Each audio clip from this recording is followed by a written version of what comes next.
한 주간의 한중 이슈를 모아서 사실 체크해드리는 이만큼 차이나 TV 지금 시작하겠습니다.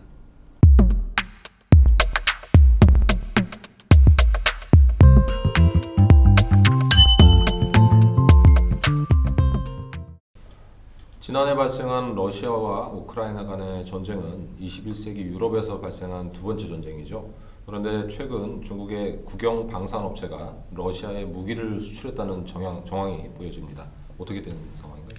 중국 기업들이 러시아에 돌격용 소총과 드론 부품, 방탄복 등 군사용으로 사용될 수 있는 장비를 수출했다고 미국 정치 매체 폴리티코가 보도하였습니다. 폴리티코가 입수한 무역 세관 자료에 따르면 해당 거래는 6월에서 12월 사이에 이루어진 것으로 발견되었습니다.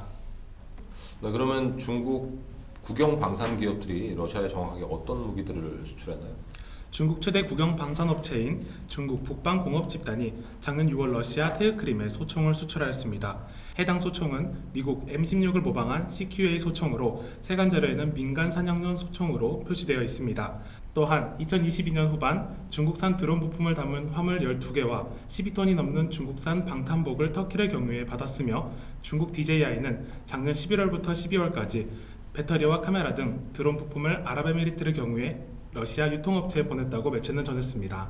네, 그러면 러시아가 지난 수개월 동안 전쟁을 지속하면서 다른 나라의 부품에 의존해 왔다라고 볼 수가 있는데, 이렇게 되면 미국의 대러 수출 제재는 효과가 없었던 걸까요? 러시아는 이중용도 품목으로 감시망을 피해 드론, 항법 장비, 위성 이미지, 차량 부품, 원자재 등을 수입하여 왔습니다. 러시아는 작년에 중국과 세르비아 등에서 반도체, 열화상 장비, 가서빈 엔진 등을 수입한 것으로 알려졌습니다. 이중용도 품목은 중국이 서방의 무기 지원에 대한 경고를 피하면서 조용히 러시아를 지원하는 방법으로 쓰여졌습니다. 네, 그러면 중국 정부는 이렇게 이중 용도 제품 형태로 러시아에 무기를 수출한 부분에 대해서 인정하고 있나요? 아니요, 중국은 러시아에 무기를 보내지 않았다며 부인하고 있습니다. 미국 주재 중국 대사관은 중국은 이 분쟁의 당사자가 아니며 어느 쪽에도 무기를 제공하지 않았다고 밝히며 극구 부인하고 있습니다. 네, 작년 러시아가 우크라이나를 침공한 이후에 미국의 수출 규제가 있었고, 제3국을 통한 무기 수출은 여전히 진행되어 온 것으로 보여집니다. 미국 상무부 대변인은 다른 나라들과 함께 수출 규제, 감시 강화에 대해서 계속 대화해 나갈 것이고, 러시아가 전쟁 물자를 수급하는 것을 차단하기 위해서 적절한 조치를 취할 것이라고 밝혔습니다.